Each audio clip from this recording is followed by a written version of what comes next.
everyone, welcome back to my channel. This is Alex of Astrology, and this is my video for the full moon in Sagittarius that is coming in on May 23rd, 2024, which is a Thursday on Pacific Standard Time. However, you will want to adjust for your current location as that time and date may change for you. I like this full moon. I started to actually feel it come in yesterday, and I was like, okay, we need this. We need this full moon. We need the shift of energy that it's bringing. I will say that it almost is going to be like the speed accelerates. I'm already feeling that actually. It's like we start to accelerate as we get closer to this full moon, and then we're going to start to experience a big shift in energy a couple days later, and I'll go into why I say that. But yeah, it's almost like we just started to put our foot on the gas pedal in the last 24 hours, and that is going to continue, and we're going to start to feel this big shift. And I think that this shift is really refreshing. We have been through a lot. The last few months have been a lot. We have all been riding the unpredictable, destabilizing waves of Uranus with the Jupiter-Uranus conjunction. A lot of people out there may have had their lives shift dramatically in the last few months, and usually with Uranus, that is shifts in directions you could have never seen coming. Others may have had less externally shift, but may have felt the sort of rattling, semi-anxiety inducing waves of Uranus. Uranus is associated with the nervous system and is definitely not a smooth energy.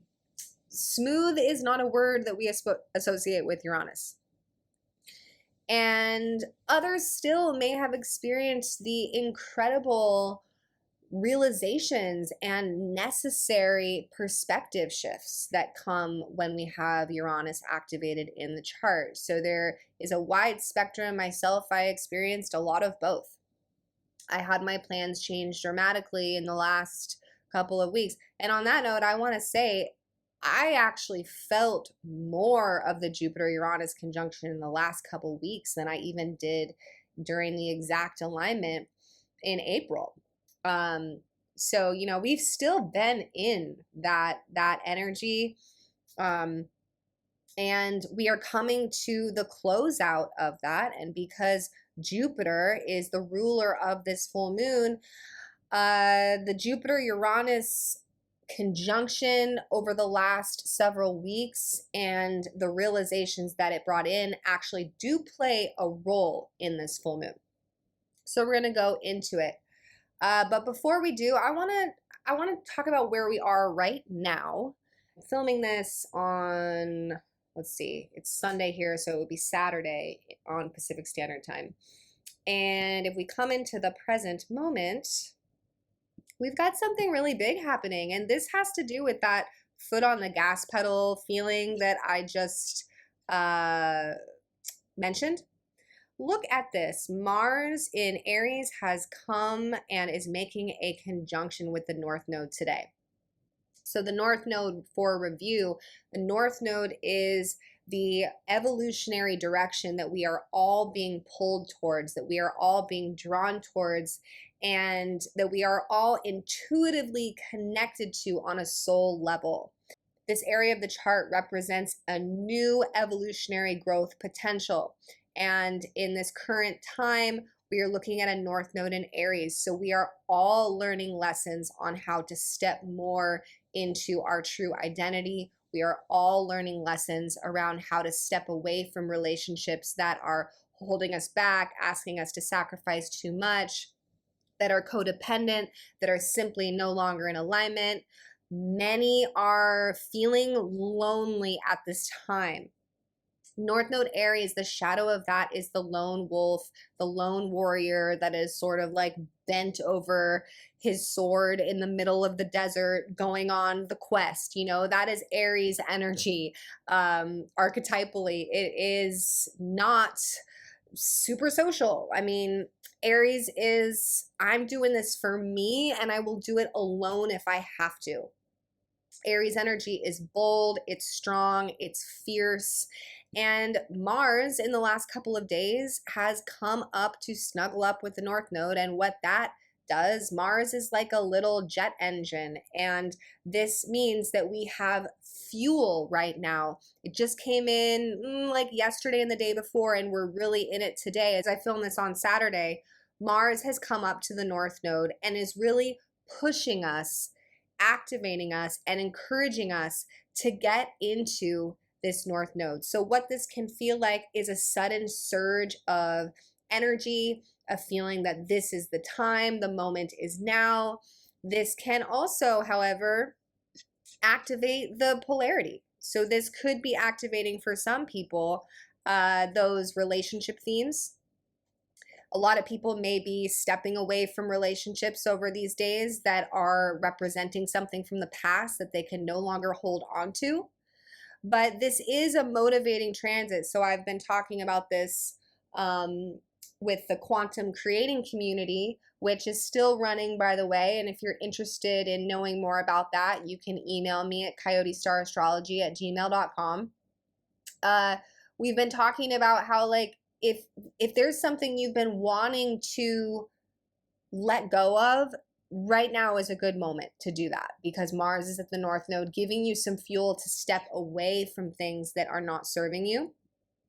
So we have that going on today. Let's move forward to tomorrow.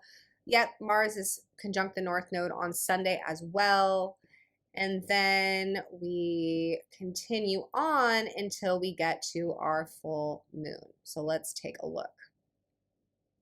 Full moon is in Sagittarius. Now, there's a lot of movement with this full moon, a lot of sudden movement.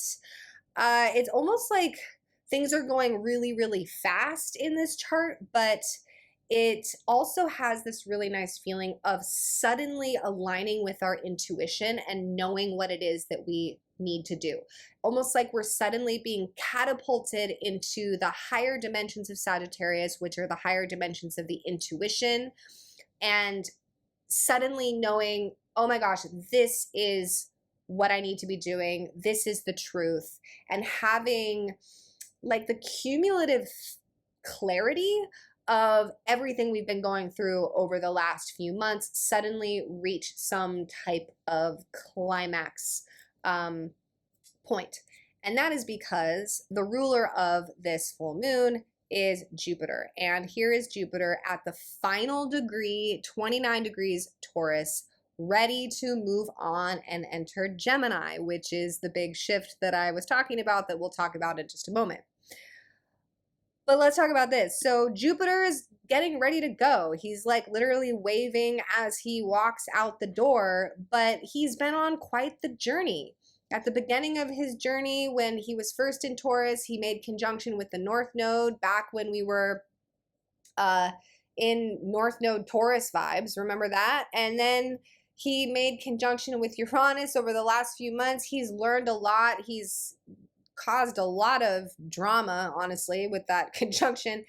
And finally, it's kind of like, okay, what did we learn from all of that? And Sagittarius is, of course, highest truth. So this full moon is very powerful because it almost has this feeling of like, what is the truth? Where do we need to go? How do we need to expand? And the Mars North Node conjunction adds this extra like urgency to it all, which is why I use that example with the gas pedal.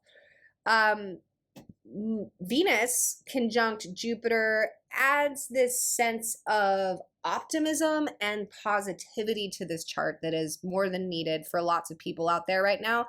And furthermore, the sun is trine Pluto, and the moon is sextile Pluto. So that brings in this deeper transformative effect to this full moon that is very much on our side with the trine and sextile. Let's take a look at the tarot. So for the card associated with the sun, we have the Eight of Swords.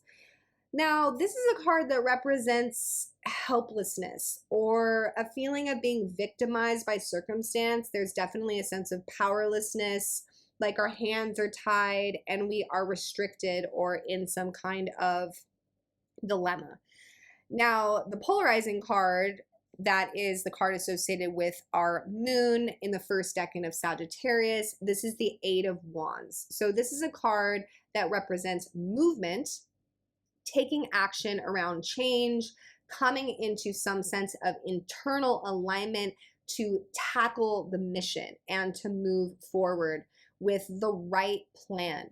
So both of these cards together, and because the Eight of Wands card is associated with our moon, it feels to me that all of a sudden there's this foot on the gas pedal, a truth is illuminated internally within our intuition, and despite recent dilemma or feelings of helplessness, powerlessness, or not knowing what to do, suddenly we do know what to do and we start to want to execute that very powerfully and quickly. So this is why I love this full moon, because I feel like it's like, oh my God, finally at the last second, after all of these twists and turns and ups and downs and confusion and life changes and dramatic shifts, this full moon comes in is like, and now I'm going to show you exactly where all of this goes and what you need to do. So this full moon, even if it doesn't happen so dramatically externally for you, this may be an internal realization around some sense of truth that is coming from a higher dimension of your intuition that probably feels quite welcomed at this point. So I'm looking forward to this one. Let's talk about what happens a couple of days later. Now, we will be talking about this a lot, but I just want to give you a little teaser because it is very exciting. So after the full moon in Sagittarius, we have Jupiter enter Gemini on May 26th. A whole new journey for Gemini. So exciting. It's always very exciting when a planet changes signs. And not only that, but Jupiter will be with Venus. So there's a lot of benefic energy at the start of this journey. And not only that, but Jupiter is trine Pluto, giving it a lot of depth. So this means that end of May, beginning of June, there's gonna be a big shift for us all. And what I will say right now is that there's going to be a real desire for openness to new experiences, whether that's traveling somewhere new, learning something new, exposing yourself to new friends. Gemini is a very social placement that has to do with broadening the mind and broadening perspective through experiences, being open to new experiences and naturally curious. So this is really gonna kind of stretch our horizons and bring in a lot of probably new people and definitely a lot of new information. This is also a placement that has a lot to do with communication. So lots of conversations and podcasts and reading and writing and the transferring of ideas. It's very, very different from Jupiter in Taurus, which is mostly concerned with building and survival. And this is a lot more uppity. There's a lot more energy here. So be prepared that end of May, beginning of June, there's likely going to be this desire to like get out there, like step outside of the house and just like stop focusing so much on what you're building and saving and accumulating, and more interest in just like, well, what is out there? Who's out there? Who is there new to meet? What is there new to learn? There's a big shift here coming. All right, everyone, thank you so much for tuning in. And if you've enjoyed this video, please do give it a like and a share. I really appreciate it. And if you are interested in booking with me, I am taking readings at this time. You can find me at coyotestarastrology.com. Bye for now.